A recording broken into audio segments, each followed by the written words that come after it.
Existem 3 componentes da habilidade de influenciar os seres humanos.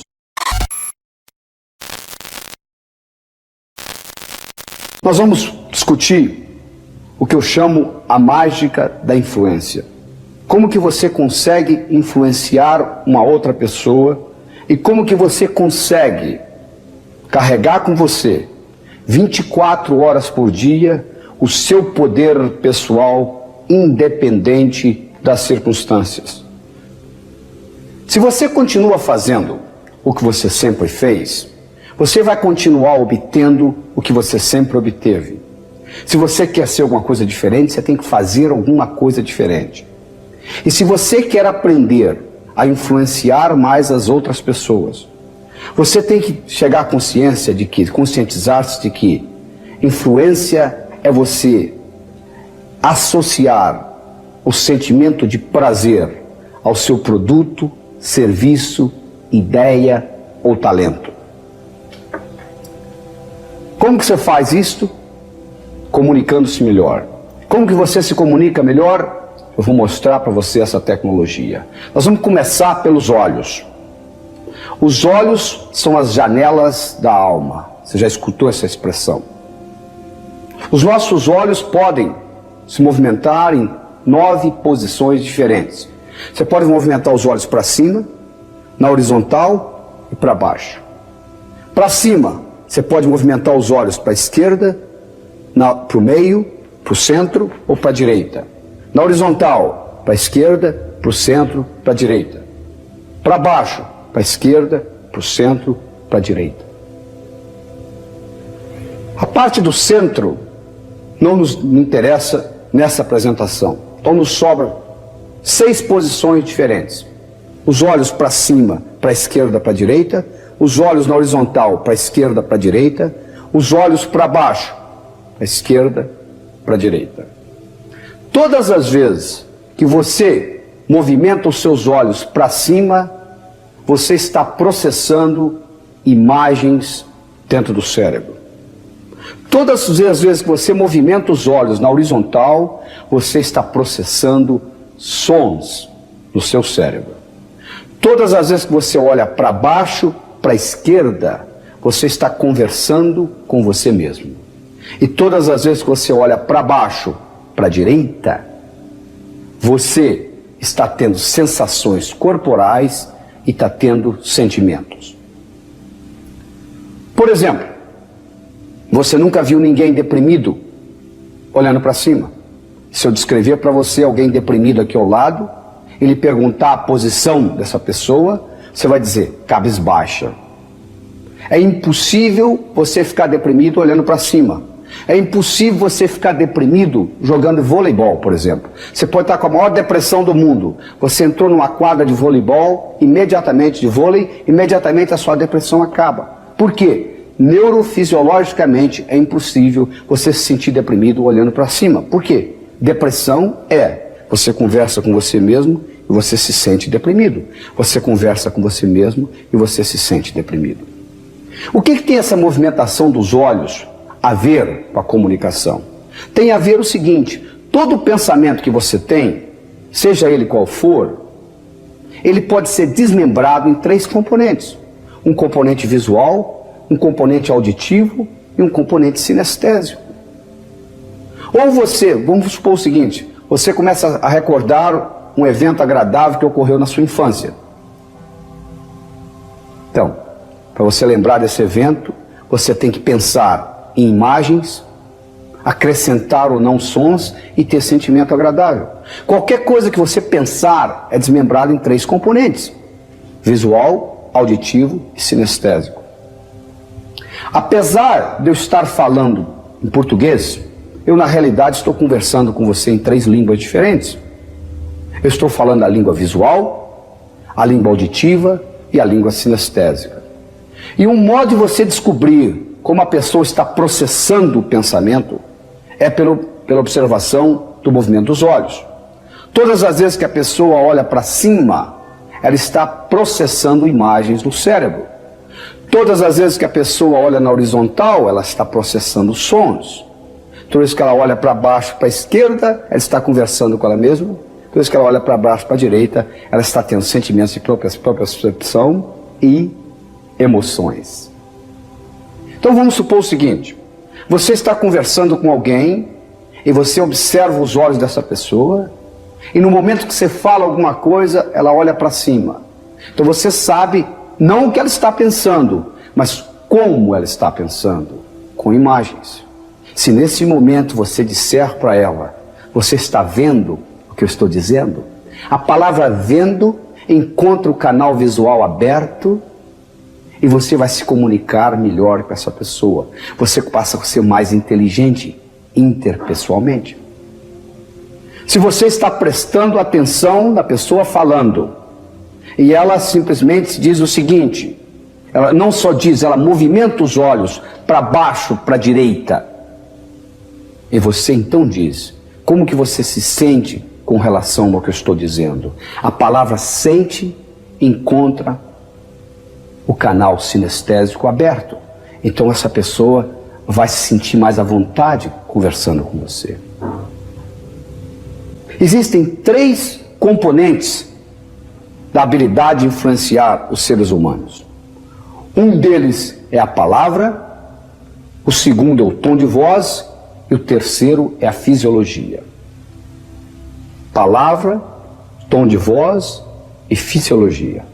Então vamos discutir isso com carinho. A palavra representa somente 7% da sua habilidade de se comunicar e de influenciar os outros. O tom de voz representa 38% e a fisiologia representa 55%. Por isso que mesmo você sendo tendo um doutorado em comunicação, você ainda tem muito que aprender nessa área, porque isso ainda nem chegou nas universidades. Tudo que você aprendeu em termos de comunicação através da palavra sozinha, representa somente 7% do poder de se comunicar. Deixa eu dar um exemplo que aconteceu nos Estados Unidos. Nos Estados Unidos, vende-se muito por telefone, telemarketing. E foi ensinado às telefonistas a fazer o seguinte: o indivíduo que mora em Nova York, comparado com o indivíduo que mora em Dallas, no Texas, eles falam numa velocidade muito diferente. Se você colocar um indivíduo, um texano de Dallas, conversando com um indivíduo de Nova York, o indivíduo de Nova York vai reclamar que o texano fala muito devagar. O indivíduo do Texas vai reclamar que o indivíduo de Nova York fala muito depressa. Então foi ensinado às telefonistas o seguinte, que elas iriam assumir a mesma velocidade de voz da pessoa com a qual elas estavam falando no telefone. Se a pessoa falasse devagar, elas falariam mais devagar. Se a pessoa falasse depressa, elas falariam mais depressa. Isto sozinho aumentou, para esta companhia onde foi testado esse esquema, aumentou 30% em vendas, mostrando o impacto não só do que você diz, mas como você diz. Muito mais importante do que o que você diz é como você diz. E a velocidade com que você fala é fundamental comparando com a pessoa com a qual você conversa. Então agora para frente você vai se lembrar do seguinte: se você está conversando com uma pessoa que fala muito depressa, aumente a velocidade da sua voz um pouquinho, da sua fala. Se você está conversando com uma pessoa que fala muito devagar, diminua a velocidade da sua voz um pouquinho. E só aí você está aumentando a sua capacidade de influenciar em pelo menos 25% a 30%. O terceiro componente é a fisiologia. Representa 55% do poder de se comunicar. O que é a fisiologia? A fisiologia é o modo como você coloca o seu corpo em comparação com o corpo do outro. Por exemplo, se eu chego no escritório para conversar com alguém e esta pessoa está, vamos supor, com os braços cruzados ou com a perna cruzada, as pernas cruzadas, E se eu assumir o que nós chamamos uma imagem espelho desta pessoa, ou seja, colocar o meu corpo, a minha fisiologia, mais ou menos do mesmo jeito da outra pessoa, vai haver uma sintonia a nível inconsciente entre o meu cérebro e o cérebro dessa pessoa. Porque quando eu assumo a mesma posição corporal da pessoa com a qual eu estou conversando, a nível inconsciente eu estou dizendo para ela, eu sou igual a você, você pode confiar em mim. Então as três coisas são importantes: a palavra, o tom de voz e a fisiologia. A palavra sendo apenas 7%, o tom de voz 38% e a fisiologia 55%. Pelo fato da palavra ser somente 7%, eu não estou dizendo que não é importante. Quantos por cento da sua comida é pimenta? Ou quantos por cento da sua comida é sal? Quase nada. No entanto, um pouquinho mais de sal, você já não consegue comer a comida. Um pouquinho mais de pimenta, você já recusa comê-la. Então, apesar da palavra representar somente 7%, é importante. Mas ela se torna muito mais importante. Essa importância pode ser multiplicada em até 10 vezes, se você leva em consideração o movimento dos olhos, e você então agora fala a palavra de acordo com a posição dos olhos da pessoa, ou se você leva em consideração a velocidade com a qual a pessoa está conversando, se ela fala depressa, você fala depressa, se ela fala devagar, você fala devagar, e principalmente se quando você fala, você está assumindo a fisiologia semelhante à da pessoa. Quando você combina essas três coisas, a sua habilidade de influenciar os outros vai aumentar tremendamente. E além disso, você tem que manter em mente o seguinte: todo ato humano é motivado por duas coisas e somente duas coisas: evitar sofrimento e procurar prazer. Tudo que você faz na vida, você faz ou evitando o sofrimento ou procurando o prazer. Se você, por exemplo, é fumante, por que você fuma? Porque o seu prazer de fumar é maior do que o sofrimento, o medo que você tem de ter infarto, de ter enfisema, de ter câncer ou de envelhecer precocemente. O dia que o medo de ter infarto, câncer, enfisema ou de envelhecer precocemente for maior que o seu prazer de fumar, para de fumar imediatamente. Você não precisa de motivação, não precisa de nada. Por que você é gordo?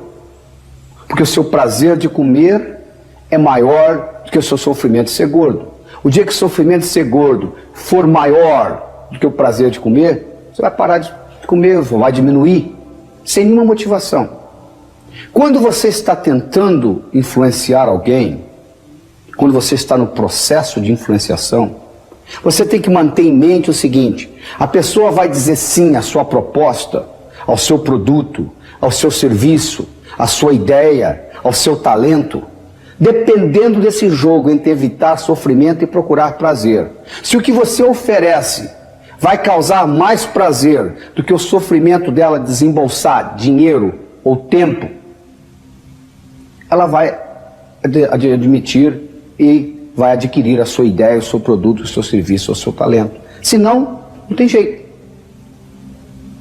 Então, levando isso em consideração, e levando em consideração que a sua inteligência interpessoal é uma combinação de coisas, entre elas a palavra e o tom de voz, e levando em consideração que a fisiologia é muito mais importante do que a palavra ou o tom de voz, você agora, quando conversando com alguém, a primeira preocupação que você vai ter em mente é assumir a mesma fisiologia corporal da outra pessoa. Como você vê nessa slide, desses três indivíduos aí colocados, esse chefe que está sentado na cabeceira da mesa, se ele tiver que promover um dos três, e tudo mais sendo igual, será promovida a pessoa que estiver com a fisiologia semelhante à dele. Se eu levasse você a um restaurante público qualquer na cidade, e lhe mostrasse de longe um casal sentado lá almoçando ou jantando, e eu dissesse para você o seguinte: você vai dar uma nota de 1 a 10 no relacionamento daqueles dois ali, sem escutar o que eles estão falando, simplesmente de longe observando o modo, a atitude deles, a atitude corporal. E você fosse lá e olhasse o casal, e você, ou dois amigos conversando, ou marido e mulher, e você olhasse o casal e você deu a nota 8, por exemplo. Aí eu lhe perguntaria: por que 8? Você disser: por causa do jeitão. Que jeitão? Isso que você chama de jeitão, se você for analisar cientificamente, em detalhes, é nada mais, nada menos do que essa imagem espelho entre um e outro. Ou seja, quando você de longe olhar, observar duas pessoas conversando numa mesa, e elas estão em rapport, que nós chamamos em inglês, elas estão sintonizadas uma com a outra, isso é expressado no corpo de uma forma que elas mantêm mais ou menos esta imagem em espelho uma da outra. E isso é fundamental. Comunicação é como se fosse uma dança. Quando você tem um casal de dançarinos, esse casal, todos dois dançam muito bem, e vamos supor que a mulher dançando, de repente, ela visualiza ou vê do outro lado do salão uma conhecida dela, ela é capaz de levar o parceiro lá para dar um alô para a conhecida, sem ele perceber que ela está levando. Por que isto?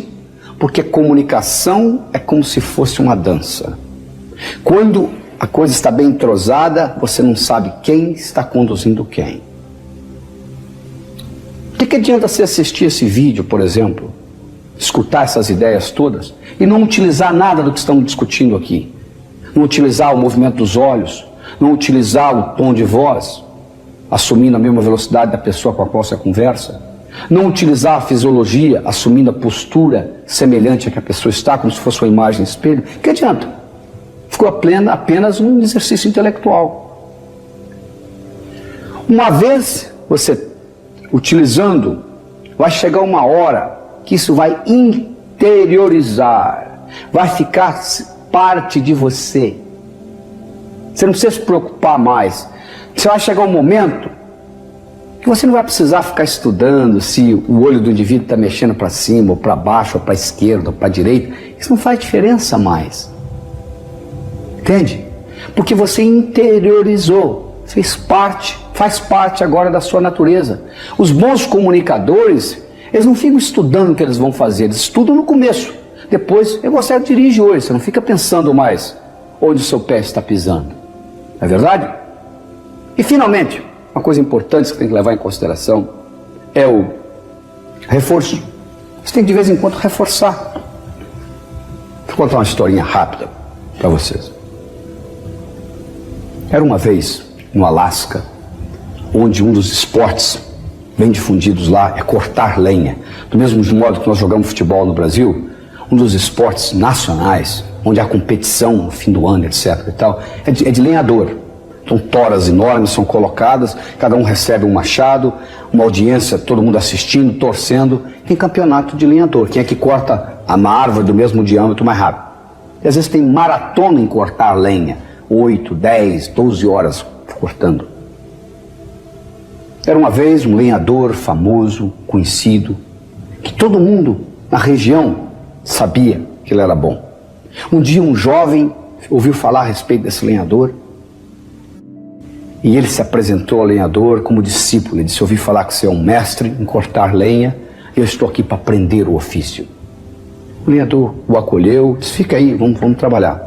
E o discípulo foi aprendendo, até que um dia, como ocorre com a maioria dos discípulos, ele decidiu que ele sabia mais do que o mestre. Então ele resolveu desafiar o mestre num corte de lenha. E o mestre aceitou. Marcaram o dia, a hora, chamaram o pessoal para assistir, 2 toras do mesmo diâmetro, e eles iam fazer uma maratona, quem cortava mais lenha, num período de 8 horas.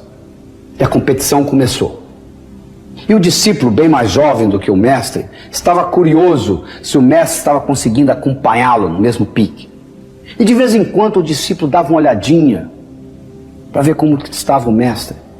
E para surpresa do discípulo, quando ele olhava, o mestre estava sentado, segundo ele, descansando. Ele pensou, velho, né? Está velho já, coitado. E o concurso, a competição continuou. E quando chegou o final do dia, foram contar, o mestre ganhou. O discípulo não entendeu, como é que pode? Foi conversar com o mestre, eu não entendo. Todas as vezes que eu olhei para você, você estava sentado, às vezes que eu olhei para você. Como que agora no final você consegue ganhar? O mestre disse, sentado não, eu estava amolando o machado. Você cortou lenha o dia inteiro e esqueceu de amolar o machado. Então diminuiu o corte, então o seu esforço aumentou. Então é a mesma história na fase da comunicação. De vez em quando você tem que parar e fazer isso que você está fazendo, assistir um vídeo desse. Porque na realidade o que você está fazendo aqui é amolando o machado para melhorar a sua inteligência interpessoal, a sua habilidade de se comunicar com os outros. Eu gostaria de terminar enfatizando para você o seguinte, que o que diferencia um amador de um profissional é persistência e paciência. Por quê? Porque Roma não foi construída em um dia. A sua inteligência interpessoal não vai ser aumentada da noite para o dia. Mas se você rever esse vídeo outras e outras vezes, eu lhe garanto que você vai ser mais inteligente interpessoalmente. Muito obrigado.